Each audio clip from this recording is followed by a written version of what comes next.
नमस्कार दोस्तों। आज हम लोग पॉलिटी एनसीईआरटी क्लास 9th की यानी 9वीं क्लास की बात करेंगे, जिसका नाम है लोकतांत्रिक राजनीति एक भाग एक। आज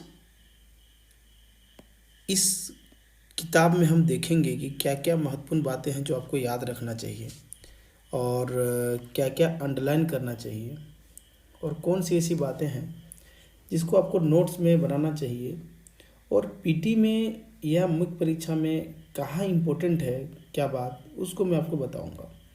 इसलिए मैं बहुत ही धीरे से आराम से बता रहा हूँ, क्योंकि ये वीडियो उन छात्रों को समर्पित है जो एकदम बेसिक से तैयारी करना शुरू किए हैं।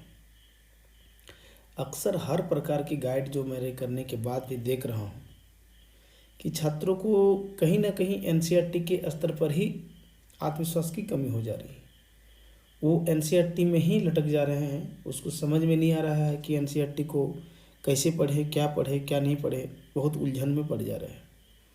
तो आज इस क्रम में छठी, सातवीं, आठवीं क्लास की पॉलिटी हो चुकी है, लेकिन उसमें अंडरलाइन और जो लाइटिंग करने की व्यवस्था नहीं थी। तो आज इसमें हम इस तरीके से बताएंगे कि कहाँ क्या अंडरलाइन करना, तो खुद अंडरलाइन करके मैं बताऊँगा, और जहाँ स्केचिंग करना होगा स्केचिंग करके बताऊँगा। तो इस लिहाज से ये वीडियो बहुत ही महत्वपूर्ण है और मुझे पूरा विश्वास है कि मैं इसी तरह से समय निकालते निकालते समय से पूर्व एनसीईआरटी की जितनी भी आपको स्टडी होनी चाहिए महत्वपूर्ण किताबों की, उसको मैं कर दूं, ताकि एनसीईआरटी की जो एक लफड़ा है या एनसीईआरटी में जो एक समझ की कमी होती है कि क्या पढ़ना है क्या नहीं है, ये आपको ख़त्म हो जाए। तो चलिए, सामाजिक विज्ञान लोकतांत्रिक राजनीति एक कक्षा 9 के लिए जो ये पॉलिटी की एनसीईआरटी है 9वीं क्लास की, इसमें 5 अध्याय है। 5 अध्याय में पहला है लोकतंत्र क्या क्यों, ये देख रहे हैं। दूसरा है संविधान का निर्माण, ठीक है। तीसरा है चुनावी राजनीति। चौथा है संस्थाओं का कामकाज, ठीक है। और पांचवा में है लोकतांत्रिक अधिकार। इसके उपरांत चलिए हम पहले चैप्टर पर आते हैं कि लोकतंत्र क्या है और लोकतंत्र क्यों है।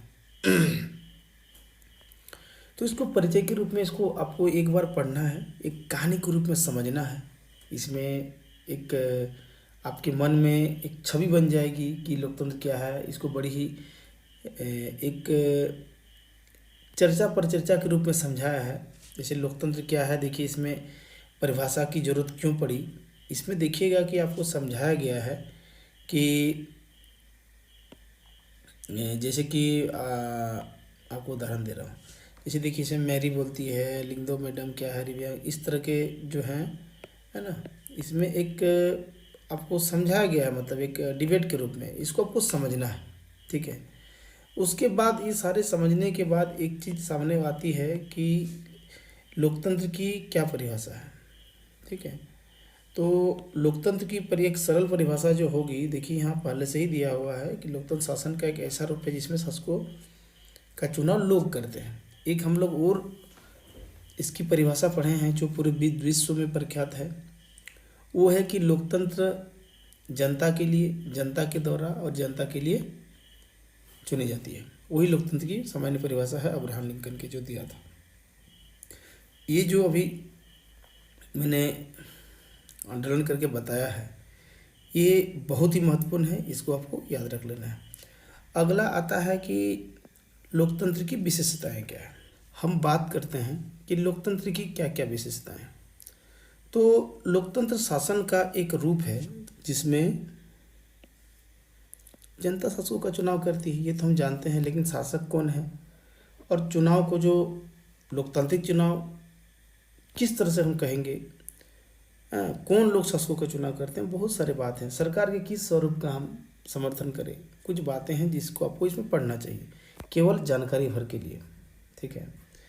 और इसमें जैसे आगे है कि प्रमुख फैसले निर्वाचित नेताओं के हाथ में होते हैं लोकतंत्र में, इसमें कोई डाउट नहीं है। लेकिन इसी बीच में आपको एक पाकिस्तान के जो पूर्व तानाशाह थे जनरल परवेज मुशर्रफ के बारे में उनके द्वारा सैनिक तख्तापलट दिखाया गया है और उनके पूरा कहानी को समझाया गया है, और इसमें किस तरह से उन्होंने सत्ता को एक सैन्य शासन में बदल दिया आपको देखना है। ठीक है, तो इसे समझने के बाद और पढ़ने के बाद आपको एक चीज़ सामने आएगी कि लोकतंत्र में जो होता है अंतिम निर्णय लेने की शक्ति लोगों द्वारा, ठीक है, चुने हुए प्रतिनिधियों के पास होनी चाहिए, जिसको आज भारत में हम जो केंद्र के लिए एमपी बोलते हैं, मेंबर ऑफ पार्लियामेंट, जिसको सांसद हिंदी में बोलते हैं, और विधानसभा में एमएलए होता है, मेंबर ऑफ लेजिस्लेटिव असेंबली, यानी विधायक बोलते हैं। यानी हम लोग उसको चुनते हैं तो उनके पास निर्णय लेने की शक्ति होनी चाहिए। ठीक है, अगला आता है स्वतंत्र और निष्पक्ष चुनावी प्रणाली। ठीक है, यानी लोकतंत्र की विशेषताओं में अगला है कि स्वतंत्र और निष्पक्ष चुनावी मुकाबला। आप देखेंगे कि खास करके इसमें 3 उदाहरण आपको दिए गए होंगे। उन 3 उदाहरण को आप पढ़ने के बाद समझ में आ जाएगा कि क्या करना चाहता है। तो एक चीन का होगा, दूसरा होगा आपका मैक्सिको का, तो यहीं पे कहीं मैक्सिको होगा। ठीक है, इन दोनों देशों के उदाहरण को आपको जानने के बाद कहीं मैक्सिको होगा।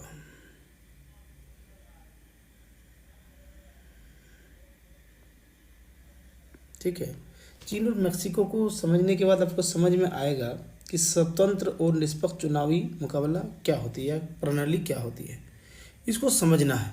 ठीक है, और उसके बाद एक निष्कर्ष निकलेगा कि लोकतंत्र जो होता है निष्पक्ष और स्वतंत्र चुनावों पर आधारित होना चाहिए, ताकि सत्ता में बैठे लोगों के लिए जीत हार के समान अवसर हो। हम लोग के देश में जैसे एक विपक्ष होता है और एक सत्ता पक्ष होता है। विपक्ष आलोचना करता है सरकार की नीतियों का, ताकि अच्छा जनता के लिए एक विकल्प पैदा करे और अगली बार चुनाव में उसको वोट मांगने का एक नैतिक आधार मिले। तो वही कहना चाहता है। तीसरा है एक व्यक्ति एक वोट, जिसको सार्वभौमिक वैश्य मताधिकार के रूप में जाना जाता है। हमारे देश में जो 18 साल के ऊपर सबको वोट देने का मामला है, इसी से जुड़ा हुआ है। ठीक है, तो एक व्यक्ति एक वोट के मामले को इन्होंने बड़ा ही अच्छा से समझाया है 2-3 उदाहरण में। जैसे कि सऊदी अरब में देखिए, एस्टोनिया देखिए, और फिजी में, यहाँ भी किस तरह भेदभाव होता है उसको आप समझ सकते हैं। ठीक है, कुल मिला के देखा जाए तो लोकतंत्र जो है में हर व्यक्ति का एक वोट होना चाहिए और उसका एक समान मूल्य होना चाहिए। मतलब एक वोट एक व्यक्ति, जो भारत में भी लागू है। ठीक है, इस मामले में हमारा संविधान किसी को कोई भेदभाव नहीं करता है। तो अगला है जो पॉइंट है लोकतंत्र की विशेषता, कि कानून का राज और अधिकारों का आदर।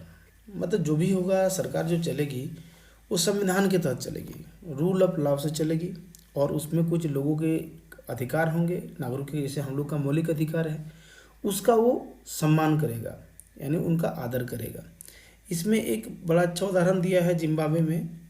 एक जो जिम्बाब्वे के बारे में, जो पहले वहाँ गोरों के शासन था, बाद में मुक्ति मिली तो वो बहुत लंबे समय तक रहे, इसके बारे में समझाया गया है। आप इसको पढ़ेंगे तो समझ में आएगा कि कानून का राज क्या होता है। और फाइनली इसके बाद भी वही निष्कर्ष आता है कि एक लोकतांत्रिक सरकार संवैधानिक कानूनों और नागरिक अधिकारों से खिंची लक्ष्मण रेखाओं के भीतर ही काम करती है। ठीक है ना, तो वही बात बार बार कर रहा है।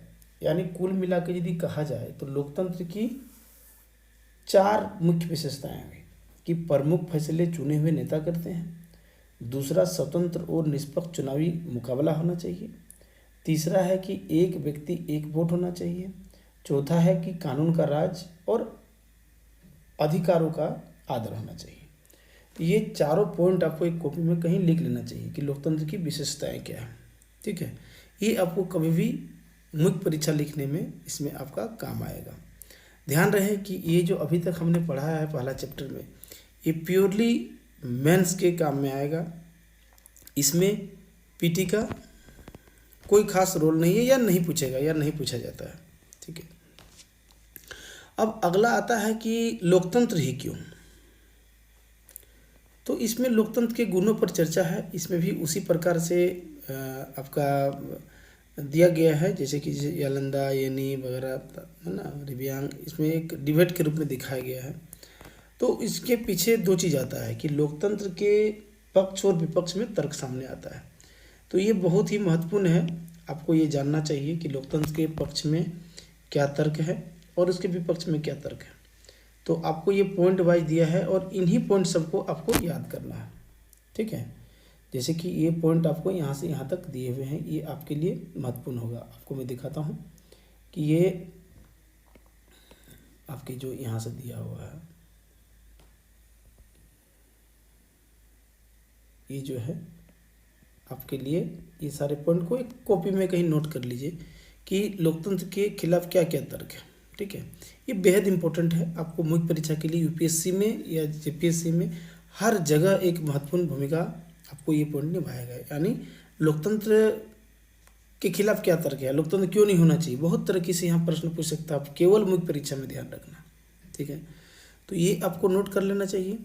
अगला हम बढ़ते हैं, इसमें जब विपक्ष में है तो स्वाभाविक सी बात है कि लोकतंत्र के आपके पक्ष में भी तर्क होगा, तो उसके पक्ष में भी बहुत सारे तर्क है, उसको आपको याद कर लेना है। तो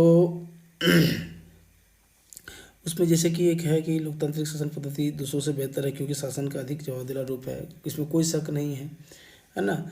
लोकतंत्र जो होता है बेहतर निर्णय लेने की संभावना को बढ़ाता है ना। लोकतंत्र मतभेदों और टकराव को संभालने का तरीका उपलब्ध कराता है। लोकतंत्र नागरिकों का सम्मान बढ़ाता है, ठीक है। समानता, लोकतांत्रिक व्यवस्था दूसरों से बेहतर, जिस हमें गलती ठीक करने का अवसर मिलता है, यानी संविधान संशोधन के माध्यम से हम लोग करते हैं। आप पूरे इस कहानी को पढ़ने के बाद लोकतंत्र क्यों होनी चाहिए उसका आपको इसमें कारण मिल जाएगा। उसके लोकतंत्र का बृहत्तर अर्थ देखना है, ठीक है। इसको भी समझाया गया कि मैंने ब्रॉडर एस्पेक्ट में ये क्यों जरूरी है। तो उसमें से जैसे कि ये पॉइंट को आपको नोट कर लेना है, ठीक है, या माइंड में इसको रख लेना है, ठीक है। जो मैं कलर कर रहा हूँ वो आपके लिए महत्वपूर्ण है। ये चैप्टर ख़त्म हो गया, यानी कहा जाए तो इस चैप्टर में प्योरली मुख्य परीक्षा के दृष्टिकोण से जो भविष्य में आपका काम आएगा उसके लिए चैप्टर महत्वपूर्ण है। पीटी के लिए फिलहाल हमको एक भी प्रश्न इसमें नहीं दिखा, चाहे ये जेपीएससी हो या यूपीएससी हो, ये मुख्य परीक्षा के दृष्टिकोण से आपको लाभ पहुंचाएगा। तो बहुत ही कम चीज़ था जो अंडरलाइन मैंने किया था, उन्हीं सब बातों को आपको एक कॉपी में नोट कर लेना है। मतलब ये है कि आपका ये मुश्किल से एक पेज, बहुत हद हो गया तो 1.5 पेज में आपका इस चैप्टर का कि लोकतंत्र क्या है और लोकतंत्र क्यों है इस बारे में आपको सारा हो जाएगा। अगला चैप्टर आता है अध्याय 2। हम देखते हैं कि संविधान निर्माण कीजिएगा।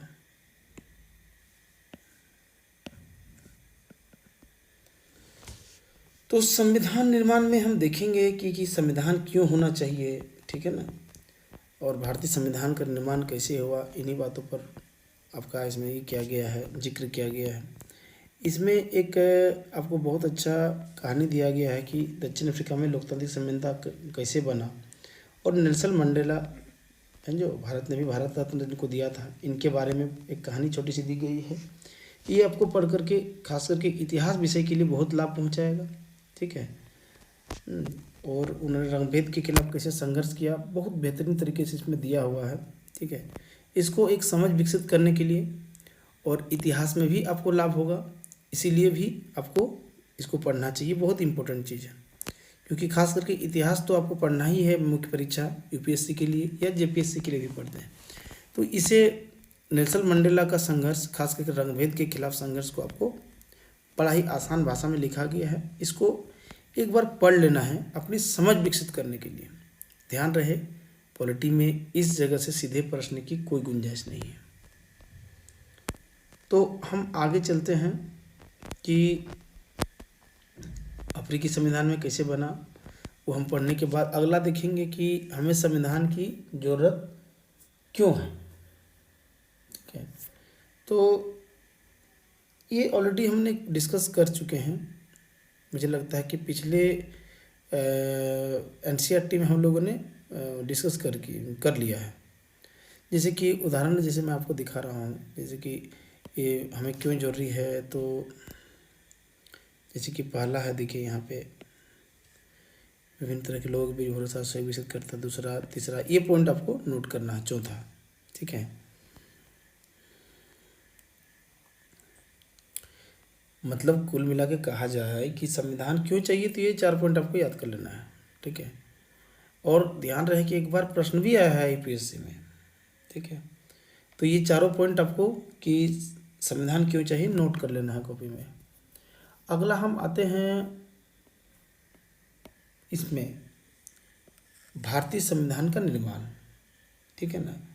ये बहुत इम्पोर्टेंट है। इसमें हमको देखना है कि संविधान जो निर्माण कैसे हुआ भारतीय राष्ट्रीय आंदोलन के दरमियान, और इसमें विभिन्न तरह के एक्ट, बहुत तरह के कानून अंग्रेजों के समय से चला रहा है, उसको देखना होगा। फिर संविधान सभा बना, फिर भारतीय संविधान के बुनियादी मूल्य क्या है वो प्रस्तावना में दिया गया है। ये सब चीज़ को देखना है।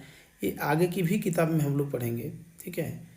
तो ये मुख्य परीक्षा के दृष्टिकोण से बहुत ही महत्वपूर्ण है, और मुझे लगता है कि मैं इसको यहाँ इसीलिए नहीं बता रहा हूँ क्योंकि आगे पढ़ना है हमें, ठीक है। तो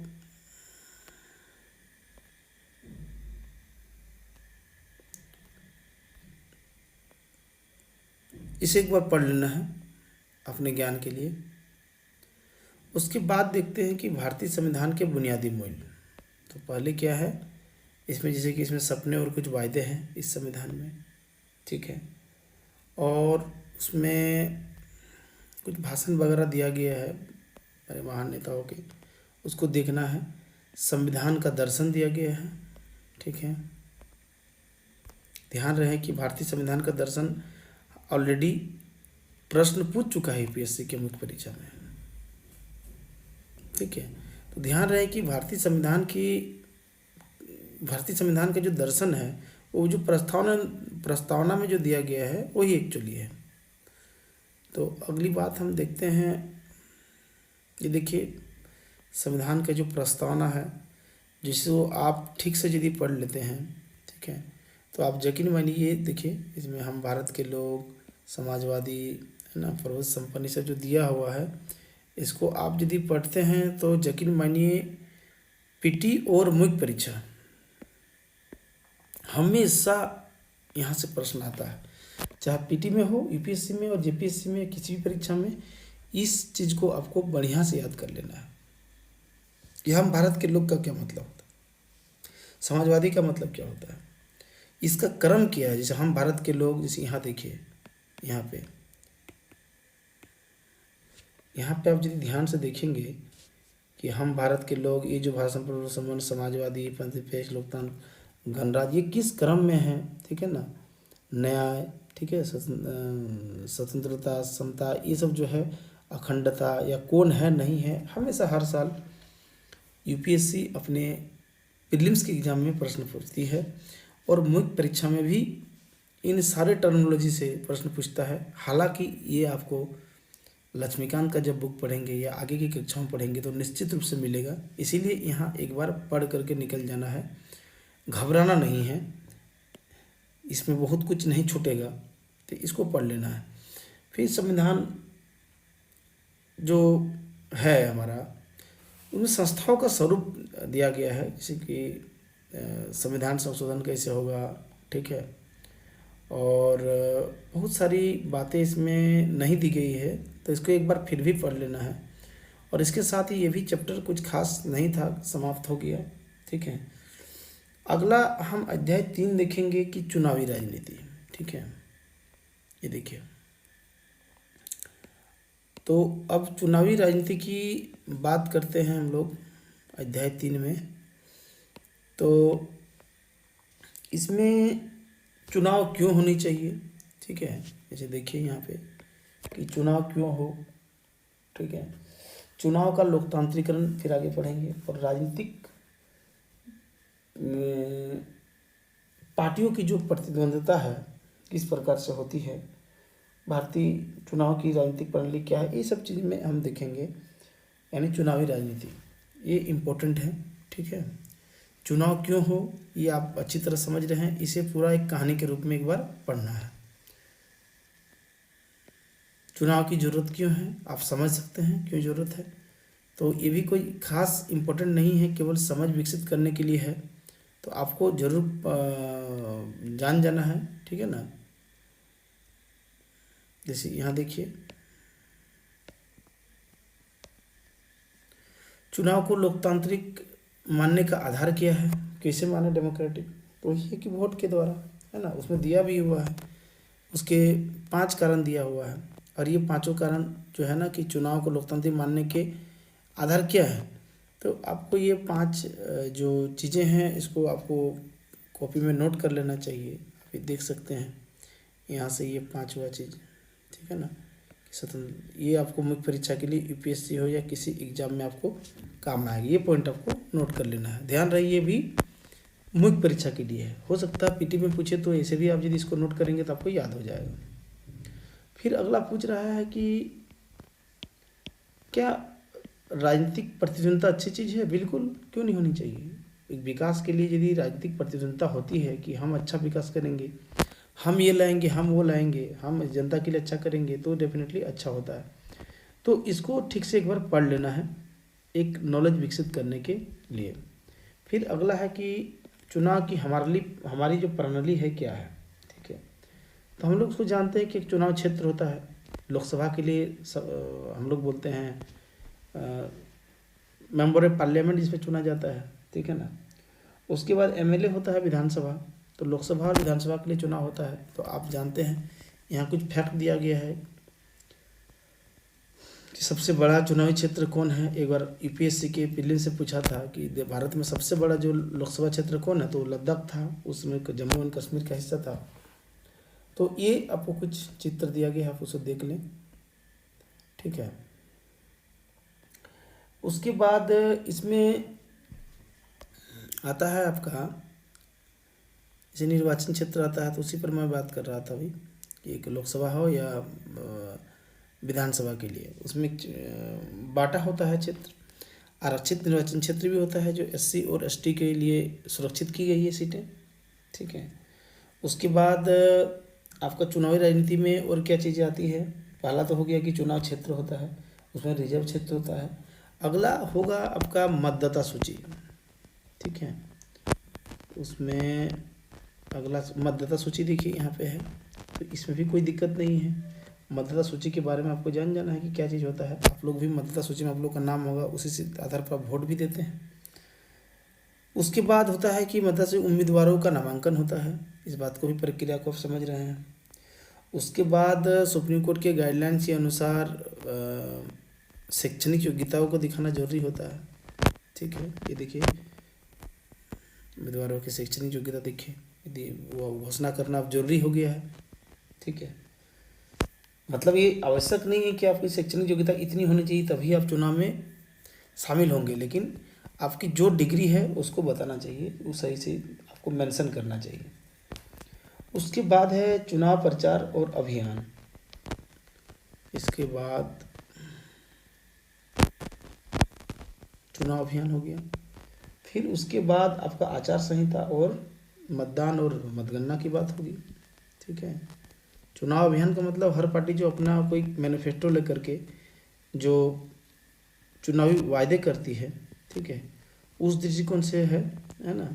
हर कोई अपना प्रलोभन देता है कि ये करेंगे, हम वो करेंगे। ये देखिए, फिर मतदान होती है और अंत में मतगणना होती है, और एक कोई पार्टी या अलग अलग पार्टियाँ को जीत घोषित किया जाता है, ठीक है। फिर अगला है कि मतलब आप समझ गए होंगे कि चुनाव की भारतीय राजनीतिक प्रणाली कैसा है। तो संसदीय प्रणाली हम लोग का है। इसमें एक चुनाव क्षेत्र होता है, जिसमें लोकसभा के लिए एमपी और विधानसभा के लिए एमएलए होता है।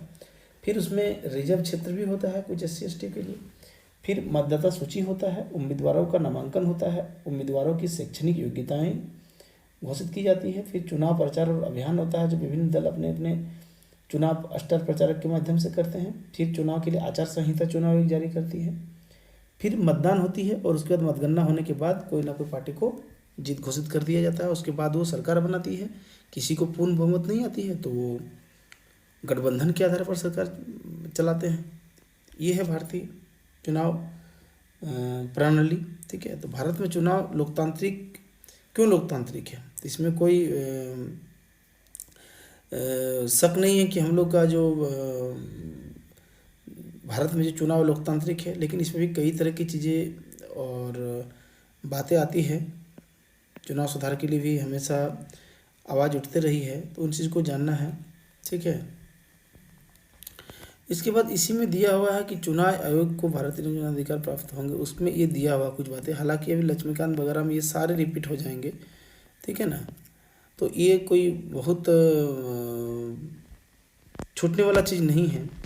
कुल मिला के यदि कहा जाए, चुनाव में लोगों की भागीदारी, हम लोग देखते हैं कि चुनाव में इतने प्रतिशत भारत भाग लिया, इतना प्रतिशत मतदान हुआ। हम लोग प्राय सुनते हैं कि शहरी क्षेत्रों में ज़्यादा हुआ, ग्रामीण में कम हुआ, आदि आदि, है ना। तो कुल मिला करके फिर चुनाव नतीजों को हम लोग स्वीकार करना पड़ता है, जो भी पार्टी हो।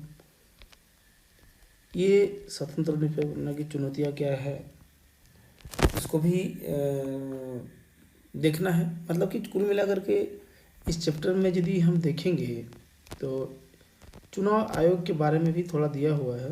तो चुनाव आयोग में क्या है कि इनका काम क्या है, चुनाव कराना, नतीजों का, है ना, घोषित करना, जिसको सब दल स्वीकार करता है।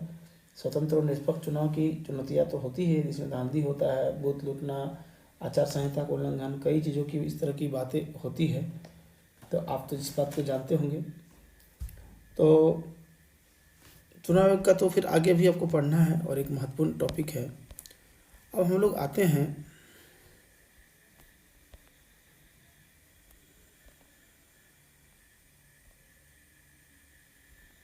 ये चैप्टर में चुनौतियाँ क्या है तो जानते हैं। धन, बल और बाहुबल का आप तो कहानी जानते हैं। आपराधिक पृष्ठभूमि के मामला आती है, परिवारवाद का मामला है, लोगों के पास विकल्प नहीं होता है। ठीक है। ये चुनौतियाँ हमारे हाल के हैं, आगे भी इसे हम पढ़ेंगे। कुल मिला करके ये चैप्टर भी समाप्त हो गया। ये भी चैप्टर पूरी तरह से आपका जो है मुख्य परीक्षा के दृष्टिकोण से महत्वपूर्ण है। पीटी में कोई खास चीज़ें नहीं था, तो इसीलिए मैंने उसको मेंशन नहीं किया। तो अगला जो हम चैप्टर देखते हैं वो है अध्याय 4, संस्थाओं का कामकाज। ठीक है। संस्थाओं का कामकाज मतलब जैसे कि सरकार है, संसद है, लोकसभा, राज्यसभा, राष्ट्रपति है, ठीक है, प्रधानमंत्री है, और भी तरह की संस्था है, उस पर हम बात करेंगे कि प्रमुख नीतिगत फैसले कैसे लिए जाते हैं, एक सरकारी आदेश क्या होता है, क्या कार्यालय ज्ञापन क्या होता है। हम लोग देखते हैं कि ज्ञापन हम लोग देते हैं ऑफिस से। ठीक है। निर्णय करने वाले जो कौन होते हैं ये भी जानना है।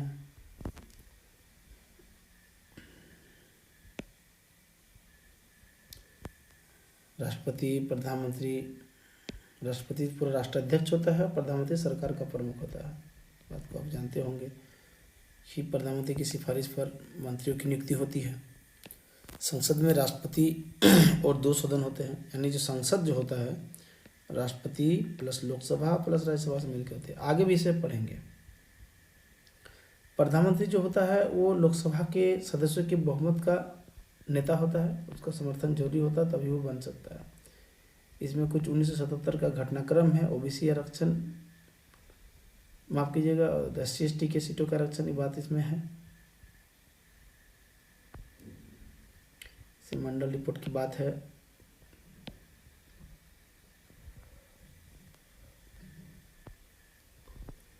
इसमें भी कोई प्रारंभिक परीक्षा के दृष्टिकोण से मुझे उचित नहीं लगा। ठीक है। लेकिन इसमें मुख्य परीक्षा के लिए आपको एक काम की चीज़ है, और मैं जहाँ जहाँ मैं टिक कर रहा हूँ वो आपके लिए ध्यान आकर्षित करने वाली बात है। क्यों आवश्यकता है, ये मुख्य परीक्षा के लिए इम्पोर्टेंट है, ये मेन एग्जाम के लिए इम्पोर्टेंट है। क्यों आवश्यक है, इसको एक बार पढ़ लेना है। उदाहरण के लिए जैसे कि प्रधानमंत्री कैबिनेट मंत्रियों का है, सर्वोच्च न्यायालय है। ठीक है। तो क्यों जरूरी है, आगे भी कक्षाओं में भी आप इसको विस्तार से निश्चित रूप से पढ़ेंगे। फिर अगला चीज़ है आपका संसद। तो संसद तो अभी हमने चर्चा किया कि लोकसभा, राज्यसभा और राष्ट्रपति मिल करके बनता है, ठीक है। और हमें संसद की आवश्यकता क्यों है, तो पहला क्या देख लीजिए यहाँ पे, संसद में तो क्या करते हैं, आगे की कक्षाओं में हालांकि पढ़ेंगे कि कानून बनाना उनका काम है, ठीक है। दूसरा है कि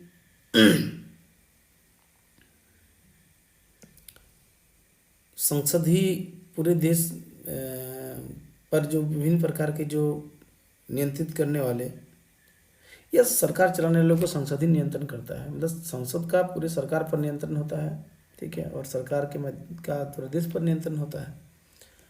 तीसरा चीज़ है कि वही बात है कि सरकार के फैसले पर संसद का नियंत्रण होता है। कोई भी चीज़ में आप आगे की कक्षाओं में पढ़ेंगे, सार्वजनिक मसलों पर संसद के 2 सदन राज्यसभा लोकसभा आगे हम पढ़ेंगे विस्तार से,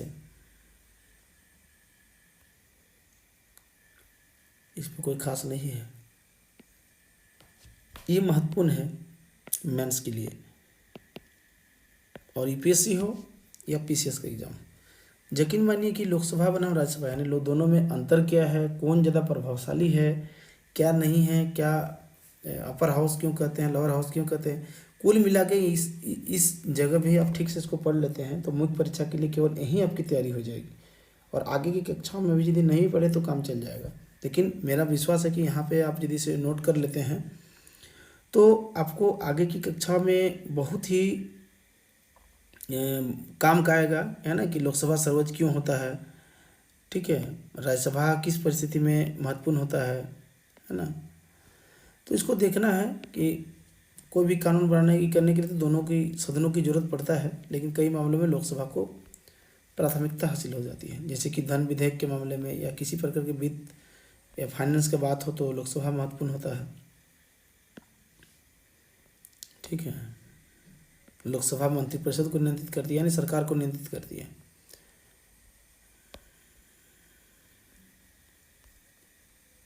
लोकसभा में क्या क्या होता है उसमें दिया हुआ है, आगे की कक्षाओं में ये निश्चित रूप से आप पढ़ेंगे। फिर आगे है कि राजनीतिक कार्यपालिका के बारे में बताया गया है, जो अस्थाई और अस्थाई होता है। अस्थाई जो होता है वो सिविल सेवा होती है, जैसे प्रशासन जो होता है, पुलिस और प्रशासन जो होता है, ये अस्थाई कार्यपालिका है। और अस्थाई जो होता है वही सांसद विधायक और जो नेता मंत्री या सरकार बनते हैं वो अस्थाई है। तो राजनीतिक कार्यपालिका को इसमें दिया गया है, यही आगे देखिए कि राजनीति और अस्थाई कार्यपालिका, ठीक है, देखिए वही कार्यपालिका है, प्रशासनिक सेवक कहते हैं। इसको आपको पढ़ लेना है एक बार कि ये दोनों होता क्या है, ठीक है, कि राजनीतिक कार्यपालिका क्या होती है, तो 2 प्रकार की होती है कि अस्थाई और अस्थाई, ठीक है। तो अस्थाई को तो सरकार होती है और वो 5 साल में बदलते रहता है, और जो अस्थाई होता है वो सिविल सेवा होता है। इसको एक बार मुख्य परीक्षा में आता है, लेकिन आगे ये आपको मिलेगा। फिर प्रधानमंत्री और मंत्रिपरिषद के बारे में है, आगे की कक्षाओं में इसको विस्तार से पढ़ना है। और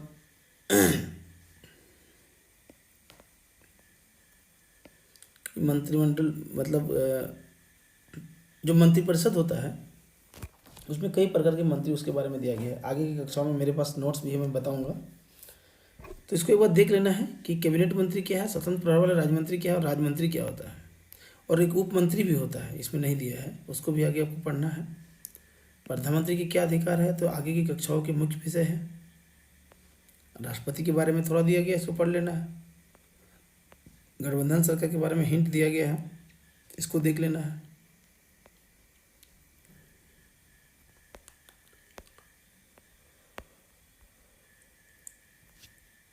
राष्ट्रपति प्रणाली क्या होता है, ये जैसे कि अमेरिका में, इसको भी एक बार यूपीएससी पूछ चुकी है, लेकिन आगे इसको देखना है, आगे की कक्षाओं में मिलेगा। जैसे कि लक्ष्मीकांत का किताब होगा, उसमें भी मैं बताऊंगा, लेकिन इसको एक बार पढ़ के जान जाना है। न्यायपालिका के बारे में इसमें थोड़ा दिया गया है, लेकिन आगे अभी बहुत सारे जो हम लोग लक्ष्मीकांत या आगे कक्षाओं में पढ़ेंगे, इसको विस्तार से दिया गया है।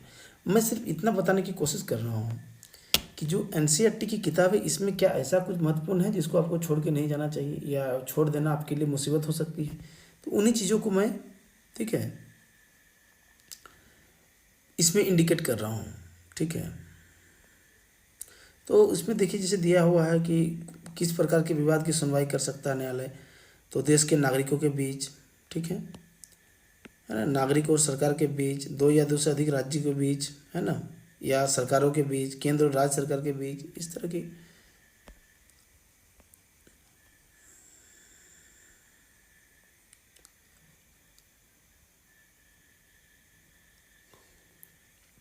स्वतंत्र न्यायपालिका के बारे में आगे हम एक फॉर्मेट में समझाएंगे आपको कि क्या होता है, उसका मतलब क्या होता है।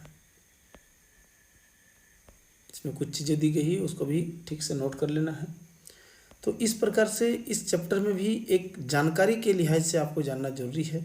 और आमतौर पे ये दो चार जो चीज़ मैंने बताया कि संसद क्या होता है, तो संसद राष्ट्रपति, लोकसभा, राज्यसभा से मिलकर बनता है। ये पीटी का क्वेश्चन हो सकता है, और आया भी है यूपीएससी में भी और पीसीएस के लगभग हर एग्जाम में आया हुआ है।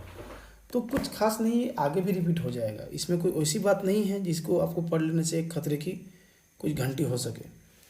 तो मैं उन्हीं सारी चीज़ों को मैं बता करके मैं कोशिश कर रहा हूँ कि आपका कोई चीज़ छूटे नहीं। तो अब 5वीं है, और इस किताब का आखिरी अध्याय लोकतांत्रिक अधिकार, ठीक है। तो लोकतांत्रिक अधिकार पॉलिटी का तो मेन सबसे ज़्यादा पढ़े जाने वाले जो विषय में यही होगा कि जैसे कि समानता का अधिकार, स्वतंत्रता का अधिकार, शोषण के खिलाफ अधिकार, धार्मिक स्वतंत्रता का अधिकार, सांस्कृतिक और शैक्षणिक अधिकार, है ना, ये कैसे मिलता है। यही इस चीज़ का, इस चैप्टर का, इस अध्याय का मुख्य बातें हैं। तो आगे की कक्षाओं में ये प्रमुखता से दी गई होगी, जिसको आपको करना है, इसलिए घबराना नहीं है, ठीक है। ये कुछ उदाहरण दिया गया है, केवल इन्फॉर्मेशन के लिए है, ठीक है। ये आपके यूपीएससी के एग्ज़ाम में एक उदाहरण के रूप में पीटी के लिए हो सकता है कि कहाँ पे जाति नरसंहार हुआ था, सऊदी अरब में नागरिक अधिकार क्या है, लेकिन अभी तक नहीं पूछा गया है। पूछा जा सकता है, लेकिन यानी कुल मिला के इतना इम्पोर्टेंट ये नहीं है, ठीक है। लोकतंत्र में क्या अधिकार है, वही सब चीज़।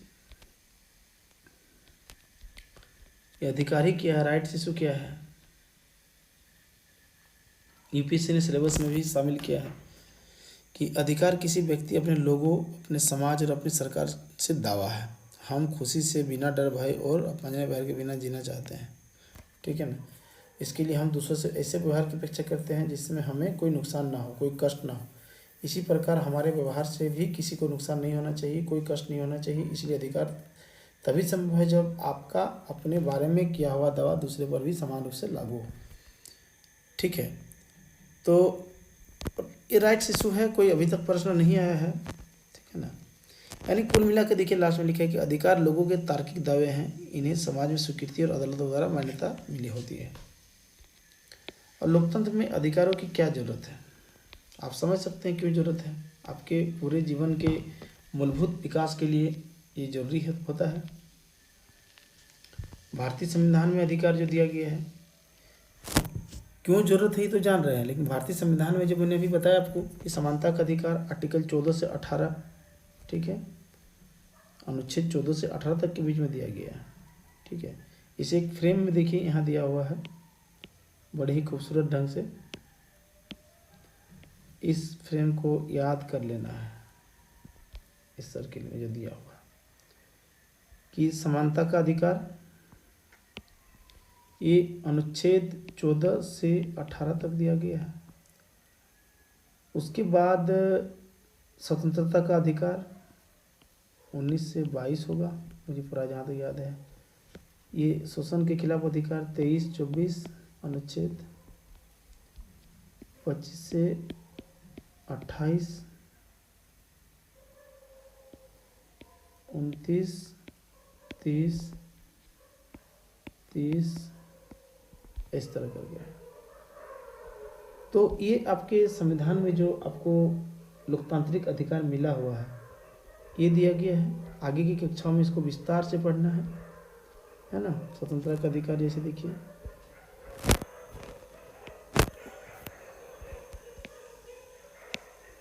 इसे आपको नोट कर लेना है अभी, या आपके आगे की कक्षाओं में भी ये निश्चित रूप से मिलेंगे।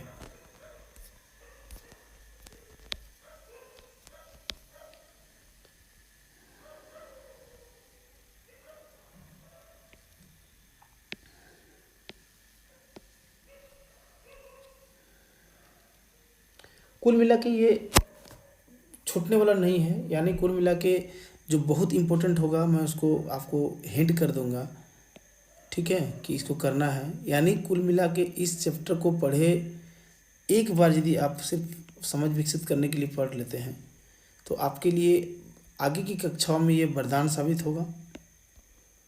और आगे जब आप पढ़ेंगे लक्ष्मीकांत या कोई मानक बुक को, तो आपको कोई दिक्कत नहीं होगा किसी भी प्रश्न को सॉल्व करने में, खास करके मुख्य परीक्षा के प्रश्न को सॉल्व करने के लिए। तो कुल मिला करके मैं आपके साथ लाइव अभी जैसे कि डिस्कस कर रहा हूँ, ये राष्ट्रीय मानवाधिकार आयोग तो आगे भी पढ़ेंगे, एक ऑलरेडी टॉपिक है, ठीक है, इसके लिए नोट्स होगा, टेंशन मत लीजिए। ये आपका इस किताब को खास करके 9वीं क्लास की एनसीईआरटी में कोई भ्रम आपको ना रहे, इसीलिए मैं एक एक चीज़ को देखते हुए आगे बढ़ा कि कोई इसमें इम्पोर्टेंट चीज़ है नहीं है, तो उनको बताना और आपको हर तरह के भ्रम को दूर करना। अब अधिकारों का बढ़ता दायरा क्या है, जैसे कि मानवाधिकार हो गया, है ना, इस तरह की बातें हैं, जैसे कि सूचना का अधिकार हो गया, आपको अभी राइट टू एजुकेशन हो गया, शिक्षा का अधिकार हो गया, भोजन का अधिकार हो गया, स्वच्छ पर्यावरण में रहने का अभी ये बहुत सारी बातें होंगी, तो ये अलग टॉपिक होगा, है ना। इससे भी बियॉन्ड, माफ़ कीजिएगा, इससे भी मतलब हट करके आपको बहुत सारी चीज़ें होगा, निजता का अधिकार, ठीक है ना, यहाँ पर्याप्त आवास पाने का अधिकार, ये सब आपको आगे विस्तार से पढ़ना है। खास करके आर्टिकल 21 में इसको सुप्रीम कोर्ट ने लगातार शामिल किया है ऐसे अधिकारों को। तो हम इस प्रकार देखते हैं कि आपका जो 5वीं क्लास की, माफ़ कीजिएगा, एनसीईआरटी पॉलिटी जो 9वीं क्लास की समाप्त हो गई है, और इसमें केवल मुख्य परीक्षा के दृष्टिकोण से 99% जो है ये मुख्य परीक्षा के लिए, और वो भी मैंने जो अंडरलाइन वगैरह किया है उसको आपको देखना है, वो आपको काम का आएगा, और उसको जो जो छोटे छोटे पॉइंट है नोट कर लेना है। यानी इस किताब से यदि आप चाहें तो 4 से 5 पेज में 9वीं क्लास एनसीईआरटी में केवल 4 से 5 पेजों में महत्वपूर्ण पॉइंट को लिख सकते हैं, जिससे मैंने आपको जो घेराव कर दिया या कलर करके बताया है, हाईलाइट कर दिया है जिसको मैंने। और इस किताब में ऐसा कुछ नहीं है, यानी इस किताब को चाहे तो 1 से 2 दिन में आप लगातार पढ़ें तो ये समाप्त कर सकते हैं।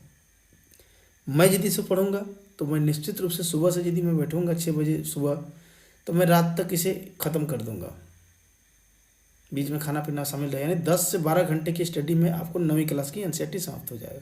तो फिर देर किस बात की, समाप्त कर डालिए। मैं अगला क्लास 10th के लिए आ रहा हूँ, फिर 11, 12, और उसके बाद जो महत्वपूर्ण विषय पर मैं बात करूँगा, ताकि आपको एनसीईआरटी का कोई डर भरम ना रहे, और आगे की आप कक्षाओं को पढ़ने के लिए आत्मविश्वास महसूस करें, और इस एनसीईआरटी के नाम से आपको डर जो है समाप्त हो, ताकि आगे की कक्षाओं को आप ठीक से पढ़ सकें। बहुत बहुत धन्यवाद। अगला क्लास 10 के लिए मैं अगला वीडियो अपलोड करूँगा। बहुत बहुत धन्यवाद।